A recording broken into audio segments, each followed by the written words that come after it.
Correct consistency వచ్చేసిందండి. మనకి ఇంక రెడీ అయిపోయినట్టే. చాలా సాఫ్ట్‌గా నోట్లో పెడితే కరిగిపోయేటట్టు ఉంటుందండి. చాలా సింపుల్ రెసిపీ కూడా. ఆఖరిన కాస్త ఇలాచీ పౌడర్ వేసుకుంటున్నాం. ఒకసారి ఇదంతా కూడా కలిసేలాగా కలుపుకుందాం. ఆఖరిన స్టవ్ ఆఫ్ చేసుకొని మళ్ళీ కాస్త నెయ్యి వేసుకున్నాను. ఇప్పుడు డ్రై ఫ్రూట్స్, నట్స్ అలాగే కొబ్బరి మనం ఫ్రై చేసి పెట్టుకున్నాం కదా నెయ్యిలో, అది వేస్తున్నాం. వేసుకొని కలుపుకోవడమే. ఇంకా సర్వ్ చేసేసుకోవడమేనండి. చాలా సింపుల్ అండ్ క్విక్ రెసిపీ. చాలా టేస్టీగా ఉంటుందండి. మీరు చాలా హల్వాలు ట్రై చేసి ఉంటారు. ఒక్కసారి హల్వా ట్రై చేయండి. ఎలా వచ్చిందో కూడా కమెంట్స్‌లో పెట్టండి. మీకు గనక ఈ రెసిపీ నచ్చినట్టయితే లైక్ చేయండి, షేర్ చేయండి.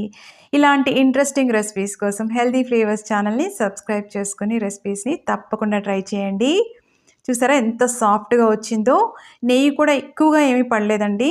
మళ్ళీ మరొక ఇంట్రెస్టింగ్ రెసిపీతో మిమ్మల్ని కలుస్తాను. అంతవరకు stay healthy, happy. Thank you.